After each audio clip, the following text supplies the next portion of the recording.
Can you believe it's nearly November, right? So this video will be coming out October 31st. You could be watching it sometime at the start of November, but it's nearly November and we're still producing food. It's awesome. Well, some of y'all aren't producing food anymore, but some of you are, right? Not people at home, but these chickens, right? Are you? No, you're not. You? No, you're not. But you are, aren't you? You still producing food, Layla? Yep. Layla's still laying eggs. We have a few chickens still laying eggs. I think Angel's already got on today. Yep. No more eggs in here today. But we do have at least 3 still laying. One of them, we had 4. She might have just laid her last egg the other day. We're not sure yet. And while they're not laying every day, unfortunately, well, we've talked about this before. We manage our eggs. We've managed our eggs to where we make sure we have the eggs that are being laid now. We'll be here in January. We'll be able to use them in like January, right? Eggs can stay good for at least 3 months. I would say probably more than that, but we don't want to let them stay for more than 3 months. But we're still getting, 14 to 18 eggs a week, something like that, I think. Forget. So we're still doing good enough to have eggs for a bit. With Angela's new cooking channel there, and using more eggs for baking things, and holidays coming up for baking.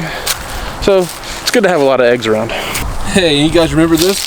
If you watched any of our videos before, I replanted this fig tree here that was growing over here in my wood pile, and replanted it. And look, for a while it looks like this. You think it's done, it's over, right? It's dead, it's not gonna make it. It did come out of it. So we did successfully save this fig tree. Look at that. Fresh shoot here, fresh down here. New growth came off of this twig here. It's awesome.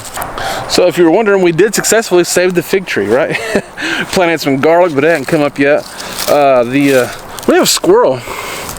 We have a squirrel that gets into everything. And so he has been on it. I've had to redo some of this garlic a few times, finding pieces of it that are turned sideways under the soil. See, no sprouted at all. I don't know if it doesn't have to sprout before winter. I like for it to, but it doesn't have to. It's okay. Well, this one looks like it's trying to sprout. I think, yeah, that one's trying. So get it down in there a little better, because that squirrel resurfaced a lot of these things, so it's working on it. Like I said, it don't have to sprout before winter hits, but I like for it to. I feel better about it at least, but it'll still be okay. Now these peas right here behind me have been a source of frustration and a learning source for us this year as well, because look, I've planted these peas, and if you watch us for any length of time at all now, I have this obsession with trying to grow peas because it's not easy, because they don't like the heat necessarily. As the wind blows my hair around, blame my dad for that. I get my source of hair from him. But with these peas, I've planted numerous amounts of pea seeds this year to get a whole lot of nothing out of some of these peas, because they didn't germinate well, they didn't grow well. It got too hot on some. It's going to get too cold before these produce, probably. It's been ridiculously frustrating, and I figured out why they weren't germinating well. I'm so glad I did, because now maybe you won't be so frustrated about it anymore. I mean, you see, these are growing well. These have done wonderfully well, but it's just they started too late. Just personally, they started too late. I wish they looked like this. I wish they looked like this back, let's say September 1st, not November 1st, right? It's just going to be difficult now. For the reason they weren't germinating well is it was just bad seeds. Honestly, we didn't know that. I was not aware that they were bad seeds. I didn't know what the issue was. Honestly, I was very frustrated. I assumed the seeds weren't the best, but I thought they didn't know. I thought we were getting them from good sources.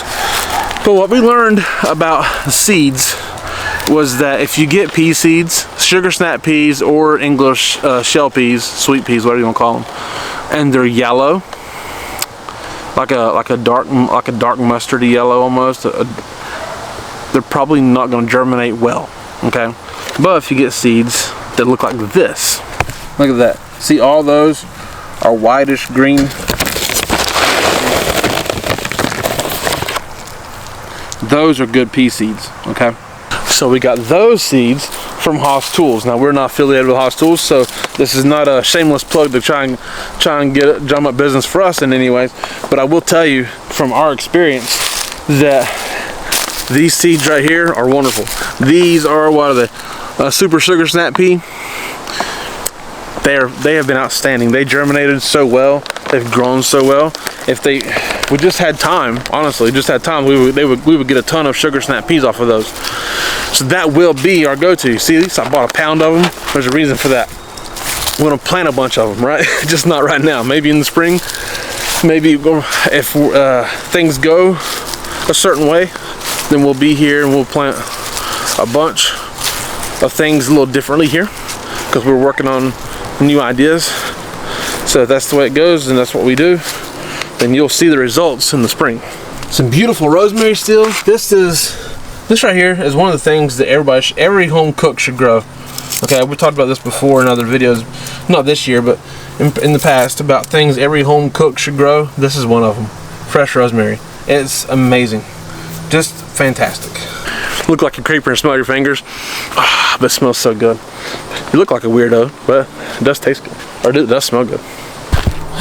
Squirrels gotten in here and messed with all the spinach, but it's trying to grow.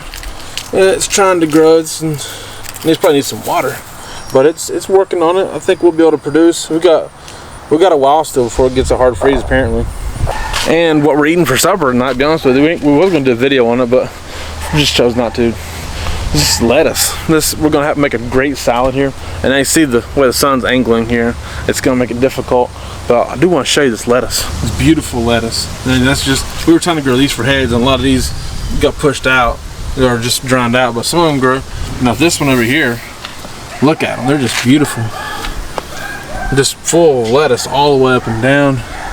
This green stalk, it's just growing so well. Look at that. Everywhere. All over it. And truthfully, if you're going to try and buy organic lettuce in the store, that's going to cost you that much. Quite a bit. And we'll get supper out of that tonight for me and Angela. I'll get a lunch out of that tomorrow at work, and probably could still do supper and lunch. Again, this is growing so well. Green stalks are the way to go to grow your own lettuce and greens and spinach and get out of the sun.